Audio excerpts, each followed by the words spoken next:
Have you ever felt like you're just treading water with your money? No matter how hard you work, you just can't seem to get ahead?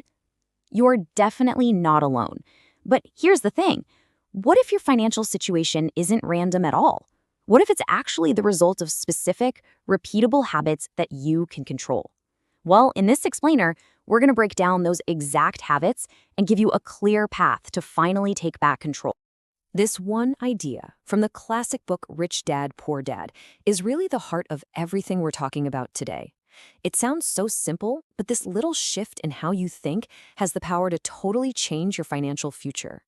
It's not so much about how much money you make, it's about the order of operations, what you do with that money first.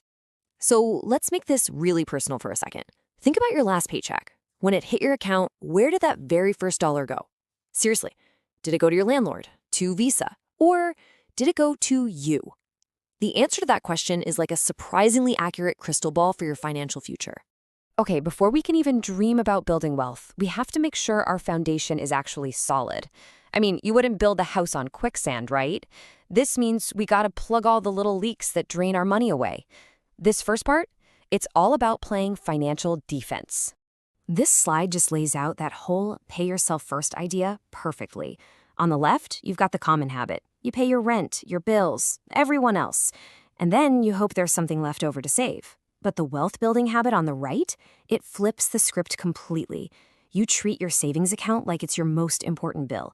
You put at least 10% in there right off the top. This way, you guarantee you're building for your future, not just paying for your present.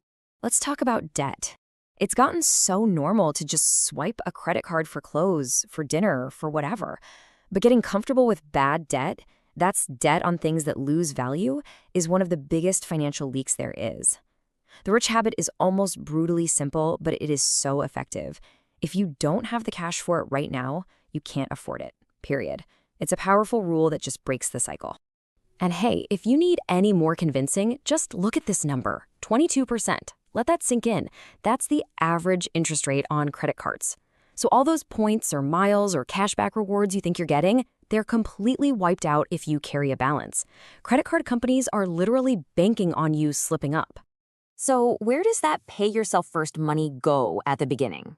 Right here, into what we call a financial buffer. Now, this isn't an investment fund. Think of it more like your financial suit of armor. Your goal is to get at least 6 months of essential living expenses tucked away. So when your car breaks down, you use this money instead of a credit card. It's the thing that stops a small emergency from turning into a huge debt disaster. Okay, awesome. Our foundation is secure, the leaks are plugged. Now it's time to switch from defense to strategy. You wouldn't start a cross-country road trip without a map, right? So why would you try to build wealth without a blueprint? This is where we get intentional.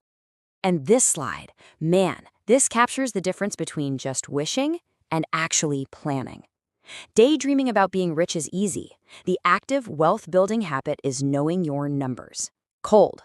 What do you own? What do you owe? And maybe most important of all, what are your specific written-down goals?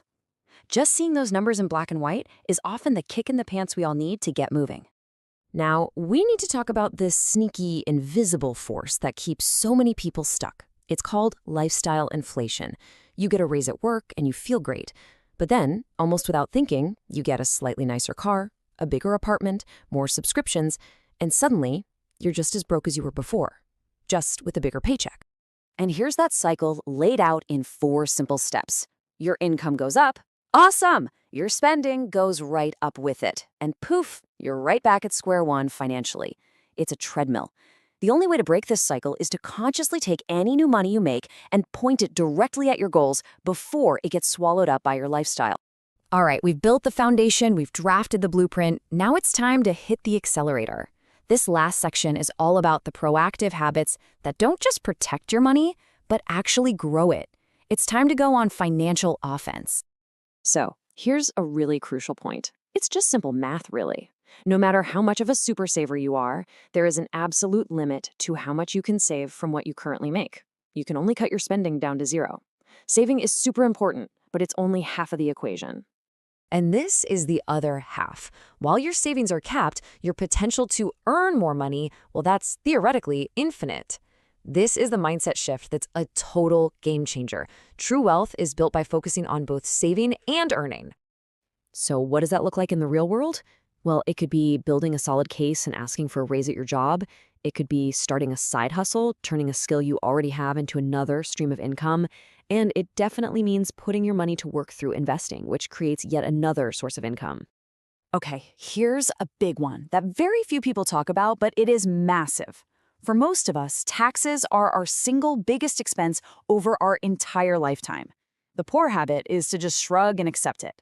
The rich habit, it's to see your tax bill as a manageable expense and to use legal strategies to reduce it as much as you can. That frees up a ton more money for your goals. And we're not talking about anything shady here. This is about using the rules that are available to everyone. Things like investing through tax-sheltered accounts, like an ISA or a Roth IRA, where your money can grow without getting taxed, or understanding the deductions you can take if you have a small business. It's about being smart with the system. So your 6-month buffer is full. Congratulations. Now what do you do with those extra savings? A classic trap is waiting for the perfect time to invest. The market's too high or it feels too uncertain. The effective habit is simple. As soon as that defensive buffer is full, you start investing systematically. Do any of these sound familiar? I bet they do. These are the big 3 excuses that stop people in their tracks. But here's the good news. With today's technology, it takes less time, less money, and way less knowledge than ever before to get started. These are just hurdles, not permanent roadblocks. And if you need that final push to get over those hurdles, here it is. Inflation. The cash you have sitting in a savings account isn't really safe. It's like a slowly melting ice cube. It's actively losing its purchasing power every single day. The only way to beat inflation over the long run is to invest. Whew, okay, we've covered a ton of ground, from playing defense to going on offense, but here's the bottom line. None of this knowledge matters without the last, most important step, turning it all into action. So let's just recap the whole game plan. First, you build your foundation. You stop the leaks, you build that buffer. Second, you draft your blueprint. You track your numbers, you set clear goals. And third, you fire up the engine. You focus on earning more and investing that money wisely.